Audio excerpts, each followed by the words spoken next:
بسم اللہ الرحمن الرحیم۔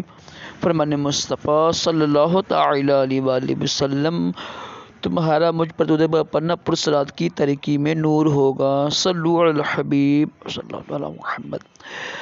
مسکرانا بھی عظیم سنت مبارکہ ہے۔ راشد عطاری نوری دوا اور حرم دعا خانے کی طرف سے آج بھی انشاءاللہ کچھ سرد جڑی بوٹیوں کے نام لے کر پیش خدمت ہوں۔ دیکھیے، جڑی بوٹی کی پہچان ہونا بہت ضروری ہے۔ نسخے لوگ بنا لیتے ہیں، بے وقوفی کرتے ہیں، چند سو بچانے کے لیے، چند ہزار بچانے کے لیے وقت ضائع کرتے ہیں، جوانی برباد کرتے ہیں، پیسے ضائع کرتے ہیں اور کچھ بھی حاصل نہیں ہوتا۔ ٹھیک ہے، ضروری نہیں ہے کہ جس کا مزاج سرد ہے اس کے لیے سرد جڑی بوٹی نقصان دہ، ایسا بھی نہیں ہوتا۔ طبیب ہی بتائے گا۔ بعض اوقات جس کا مزاج سرد ہوتا ہے نا اس کو سرد چیزیں دیتے ہیں، ٹھیک ہے، بعض کا جس کا مزاج گرم ہوتا ہے اس کو گرم چیزیں دیتے ہیں، ایسا ممکن ہوتا ہے، ٹھیک ہے۔ پرانے حکیم بھی ایسے ہی کرتے تھے۔ مر کیا یہ معلوماتی ویڈیو ہے، اس کو لازمی پڑھے، کچھ تو نسخہ خود نہ بنایا کریں۔ جڑی بوٹی کی پہچان بھی ہوتی ہے نا، تو خود نسخے نہ بنایا کریں، یہ میں آپ کو عرض کرتا ہوں بار بار۔ تو انشاءاللہ نام سنتے ہیں تو وہ انشاءاللہ آپ کے علم میں اضافہ ہوگا، کیونکہ ظاہر علم میں اضافہ ہو نا تبھی نسخے بنتی ہیں نا۔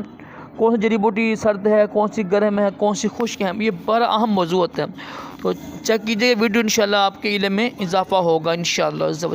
جی یہ دیکھیں، کچھ جڑی بوٹیوں کا میں نا پہچان کرانے لگا ہوں آپ کو۔ یہ سرد تر درجہ اول میں ہیں، دوم میں، سوم میں، ٹھیک ہے، اور 4 درجے اس میں لکھے ہوئے ہیں۔ جو کھجور ہوگی وہ گرم ہوتی ہے، جو تر ہوگی وہ سرد ہوگی، چھوڑا گرم ہوگا۔ اس طرح کچھ جڑی بوٹی کے نام تو لکھے ہوئے ہیں۔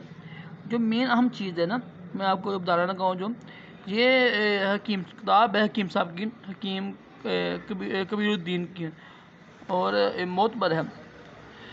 یہ بتانے کا مقصد یہ ہوتا ہے کہ ایک تو آپ کے علم میں اضافہ ہو، دوسری بات اہم بات یہ ہوتی ہے پیارے بھائیو کہ جب نسخہ بناتے ہیں نا تو نسخہ بڑا نازک بنتا ہے۔ یہ دیکھو نا، جو چیز سرد اول میں ہوگی، جو چیز سرد گرم اول میں ہوگی، اس کا کیا مقام ہے، اس کی کیا یعنی تاثیر ہے، آپ کو پتہ ہی نہیں ہوگا۔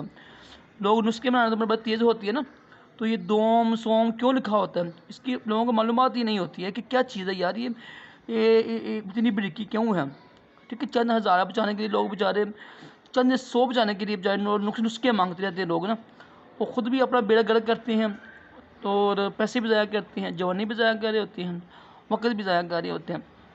لیکن عمومی طور پر نا جس کا مزاج سرد ہو نا تو اس کو نا سرد سبزیاں جڑی بوٹیاں استعمال کرنا منع کیا گیا، لیکن بعض کا جس کا مزاج سرد ہو اس کو سرد چیزیں بھی دیتے ہیں، جس کا مزاج گرم ہو اس کو گرم چیزیں بھی دیتے ہیں۔ یہ کوئی ضروری نہیں ہے کہ بس اصول یہ ضروری نہیں ہے۔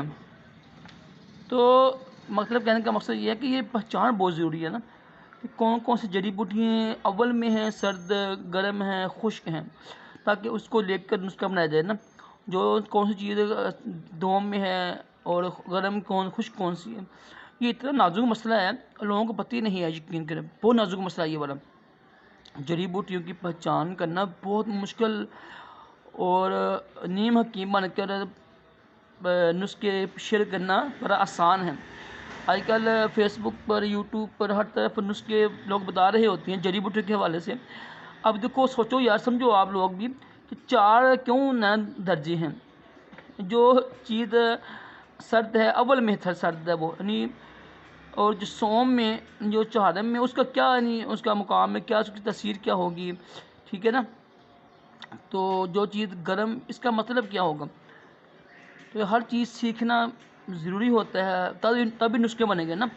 پھر جڑی بوٹی کی پہچان بھی لوگوں کو نہیں ہوتی ہے، اس لیے خدا را میں آپ کو یہ عرض کروں گا کہ پیسے بچانے بے وقوفی ہے۔ کسی ڈاکٹر حکیم سے اپنا مکمل علاج کروا کے نا، مزاج چیک کروا کے تب ہی دوائی لیا کریں۔ خود تو آپ پھر اپنا بیڑا گرک کریں گے نا۔ اللہ پاک ہم سب کو عقل سلیم عطا کرے، دونوں جہانوں کی بلائیاں عطا کرے، تمام جسمانی روحانی بیماریوں سے محفوظ رکھے۔ صلو علی الحبیب صلی اللہ علیہ محمد صلی اللہ علیہ وسلم۔